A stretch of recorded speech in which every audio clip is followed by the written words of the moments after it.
Olá! Seja bem-vindo!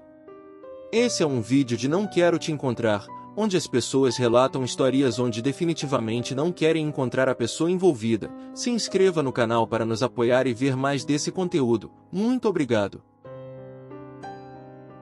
O homem no meu pátio. Aviso, um post longo, mas recomendo que você veja tudo. Ok, então isso aconteceu quando eu tinha cerca de 9 anos, 25 agora, e é algo que nunca vou esquecer. Isso me dá arrepios até hoje. Eu moro em uma casa geminada, 4 casas juntas, e meus vizinhos e eu temos nosso próprio pequeno pátio. Há uma pequena estrada a 10 metros do meu quintal onde as pessoas fazem suas caminhadas de domingo e assim por diante. Apenas uma pequena cerca separa meu pequeno quintal e pátio daquela estrada.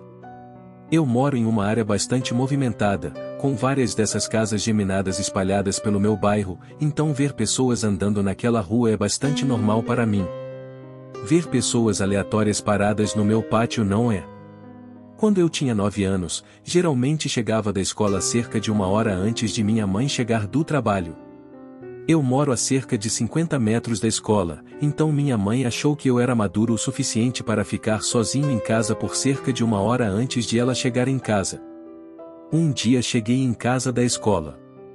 Eu fiz a coisa usual que era ter certeza de trancar a porta da frente e verifiquei 2 vezes se a porta dos fundos que dava para o pátio também estava trancada.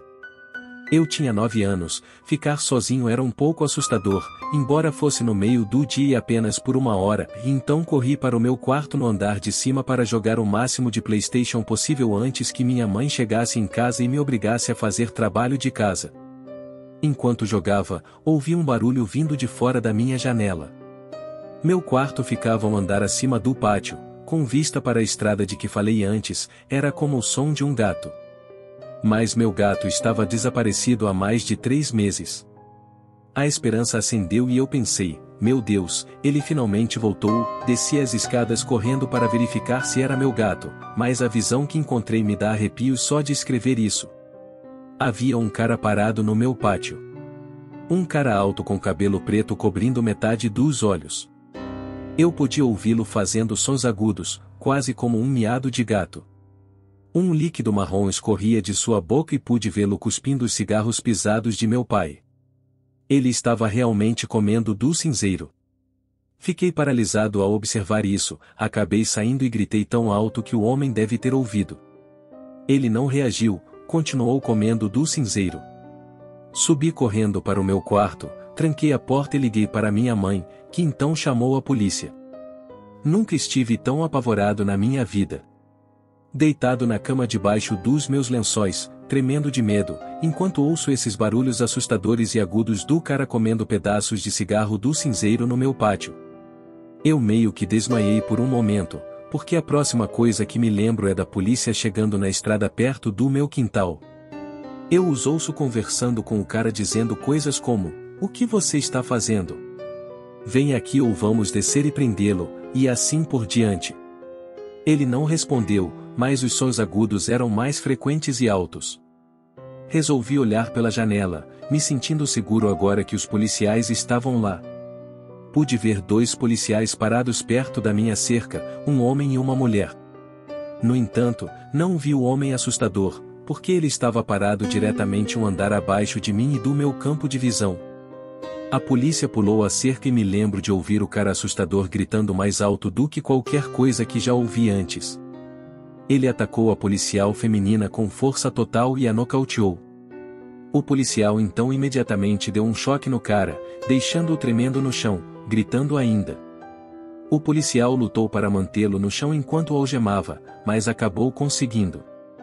Depois de um tempo ele conseguiu acordar a policial feminina, que parecia estar gravemente ferida. Ele chamou reforços e uma ambulância, e então me viu parado na janela acima dele. A expressão no meu rosto deve ter sido outra coisa, porque ele apenas olhou para mim e disse, "Espero que você não tenha visto tudo isso." Comecei a chorar. A essa altura, os vizinhos começaram a chegar se perguntando o que diabos estava acontecendo.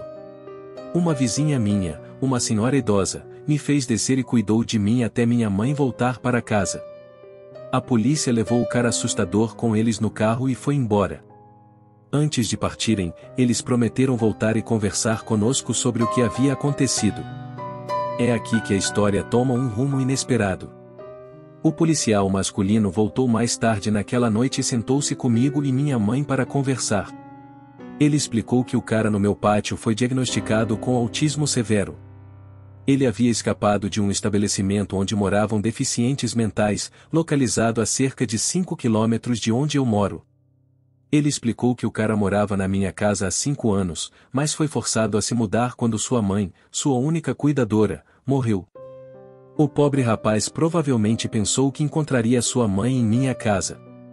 Ele sentia falta das rotinas e sentia falta de morar lá com a mãe. A polícia teve que removê-lo de casa naquela época há 5 anos, porque ele era extremamente forte. Pelo que eu vi, ele tinha tensões extremas no corpo por causa do autismo, fazendo com que seus músculos ficassem cada vez mais fortes ao longo dos anos. Isso foi a razão pela qual ele reagiu da maneira que fez quando a polícia chegou neste dia.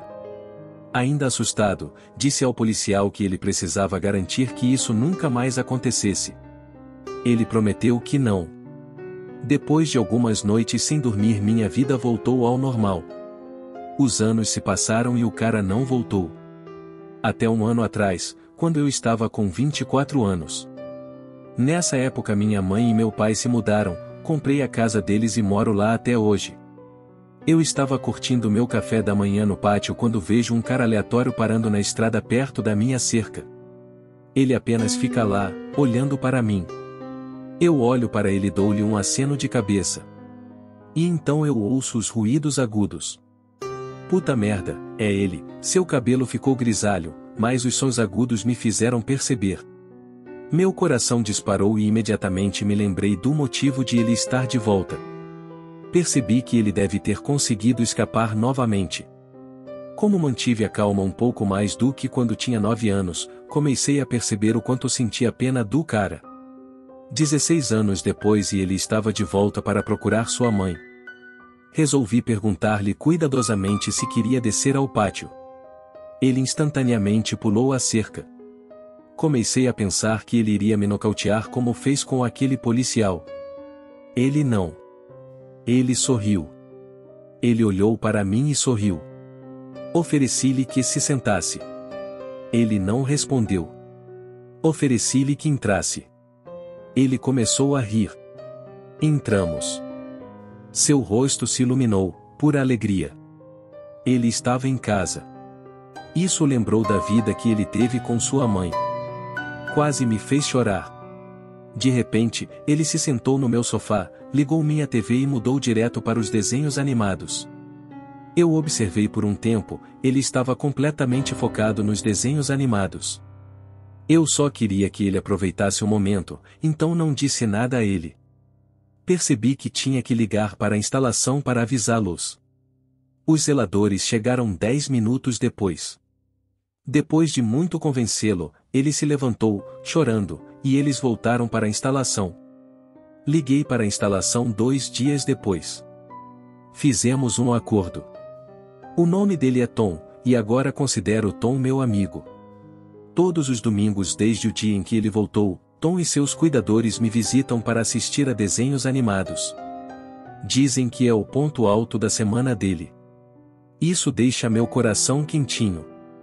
Agora, por vários anos, meus pensamentos eram: não vamos nos encontrar, cara no meu pátio comendo do cinzeiro. Agora meus pensamentos são: vamos nos encontrar todos os domingos para assistir desenhos animados, meu amigo Tom. E você? O que achou do relato? Compartilhe sua opinião nos comentários. Não esqueça de se inscrever para nos apoiar e receber os próximos relatos do canal. Muito obrigado!